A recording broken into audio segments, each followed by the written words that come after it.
What's going on, guys? Stevie from the Minimasters here, and today I'm going to show you how to install some lumbar support in your bench seat.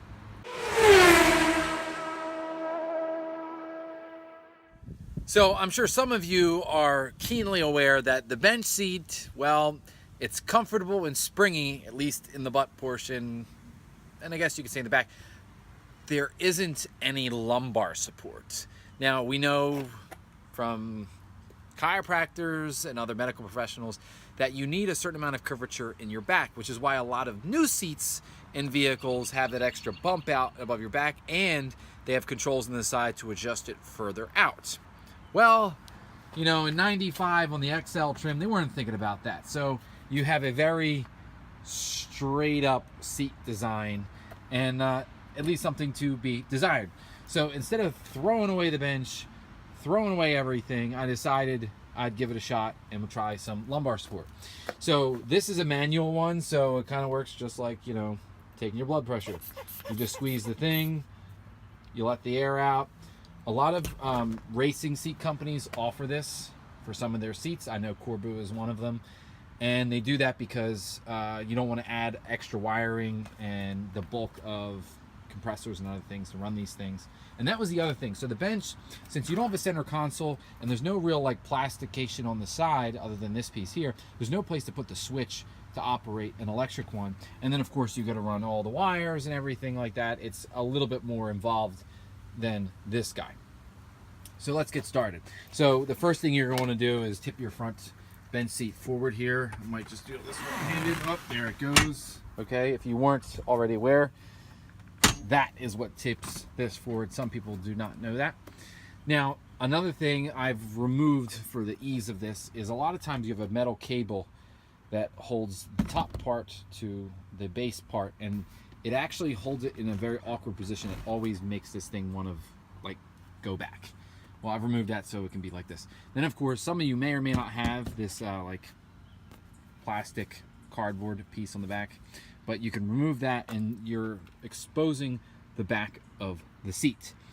Now, you can't just put the thing right here unless there's something behind it. So what we're going to try to do is fish the thing up in front of the cushion by going down in here.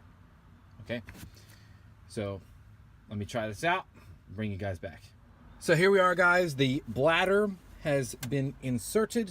Okay, so basically what I did is I just pulled up on this one hand, and then I inserted the bladder, which I tacoed, rolled it in half, fished it up there just because it's too wide for the two metal supports. And then I just took my other hand up there and I just, you know, unfolded it. So then I took the air hose and the pump and I slipped them between the seats to the other side. Now, if you're just remotely curious why I have a piece of rebar here, that's because I noticed that there is no support behind the cushion. So if you're having a lumbar problem, not having any support back here already isn't helping. So the rebar was my first attempt at fixing this, and it certainly has worked. So on the front side here, I have the pump coming out right next to my seatbelt, so it's a nice convenient location. And as you can see, there's already some extra curvature to the back of my bench seat. So the next step is to, well, sit in your seat and, you know, try it out. So you have it positioned right in front of your steering wheel, which I got on the first try, so we're good there. And then, you know, give it a try. So you pump it up, get to the right amount of lumbar there. Yeah, that's just perfect. So I've actually been at this whole lumbar thing for quite a while now, and I've tried rolled up towels, pillows, everything. And the trouble is anything you add on the outside of a seat adds too much bulk and you feel like you're pushed towards the steering wheel, and it just doesn't feel comfortable on your back. And then of course some things I used, they were just too hard once they compressed, like a rolled up towel. So the nice thing about the air cushion is it actually has a nice amount of give, as any air cushion would, and it really like conforms to your back, so it's perfect.